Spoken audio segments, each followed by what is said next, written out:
Si je vous disais qu'il y a un organisme de Lac-de-L'Âge qui a été récompensé par la Chambre de commerce et d'industrie de Québec, est-ce que vous sauriez l'identifier?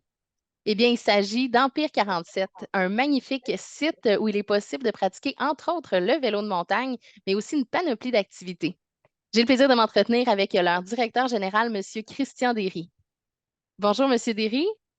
Allô Claudine. Pour ceux qui ne connaissent pas Empire 47, là, expliquez-nous un peu qu'est-ce que c'est. Ben, Appel 47, c'est vraiment un projet issu du milieu. On va fêter notre 10e anniversaire en 2024. On est situé sur les terrains en face du manoir du Lac-de-L'Âge. Dans le fond, on a revitalisé l'ancien centre de ski de fond qui était présent là, il y a quelques années au manoir du Lac-de-L'Âge. Puis de fil en aiguille, ben, on a grossi pour devenir un petit peu ce qu'on est aujourd'hui.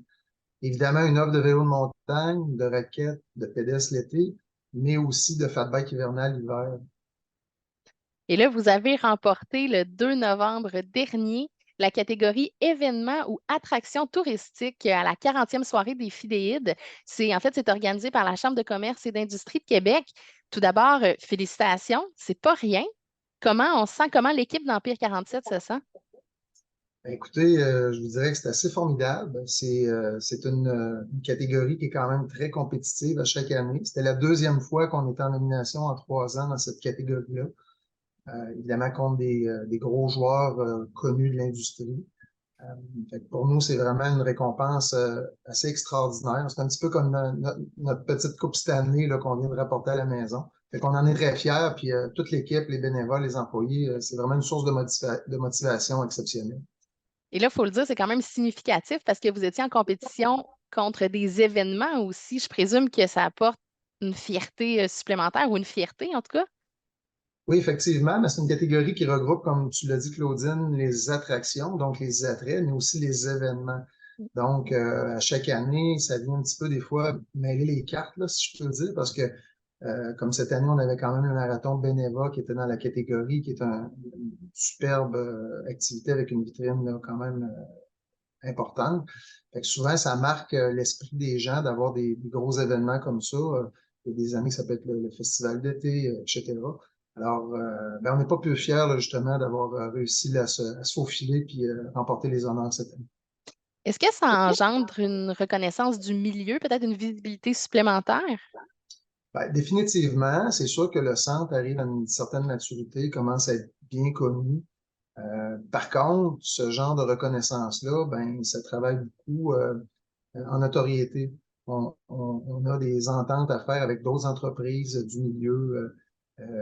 Ce genre de prix-là vient vraiment nous donner des munitions. D'ailleurs, depuis la semaine dernière, on a eu plusieurs contacts, des gens qui nous ont approchés avec des projets, des choses du genre. Fait que c'est vraiment une très, très belle visibilité comme prix. Cette année, en fait, en 2024, vous allez fêter vos 10 ans. Qu'est-ce qu'on peut vous souhaiter pour les 10 prochaines années? Bah, écoutez, je vous dirais, c'est la pérennité avant tout. Un projet comme Empire 47, c'est vraiment, en termes de développement durable, des projets extraordinaires. Euh, on occupe quand même un très grand territoire. Pour la petite histoire, pour les gens là, qui connaissent peut-être un petit peu moins je dirais la région comme telle ou le territoire sur lequel on est, on touche à 4 villes ou municipalités. Alors évidemment, l'entrée se fait par Lac-de-l'Âge, avec un accueil hyper chaleureux des Delageois et tous les commerces de la région astronome. Mais le domaine de sentier va se poursuivre à Stoneham, sur les territoires de Québec et Saint-Gabriel-de-Valcartier derrière. Alors, en termes de développement durable, c'est vraiment un projet qui protège le territoire, une grande superficie de territoire, qui le rend disponible aux gens, parce qu'on voit un petit peu qu'est-ce qui se passe un peu partout dans la province.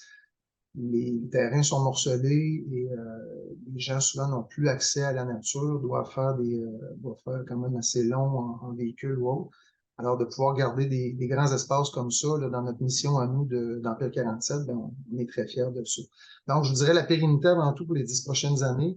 Continuer à avoir toutes les familles, les enfants qui viennent prendre l'air, qui lâchent un petit peu leurs écrans, leurs tablettes quelques heures et qui ont le sourire puis qui prennent un bon moment en nature. On invite donc les gens à aller prendre l'air à Empire 47, que ce soit en vélo, en fat bike, en raquette ou encore à pied. Également, il y a une foule d'informations qui est disponible au www.empire47.com. Merci beaucoup, M. Derry, et encore félicitations. Merci Claudine, plaisir.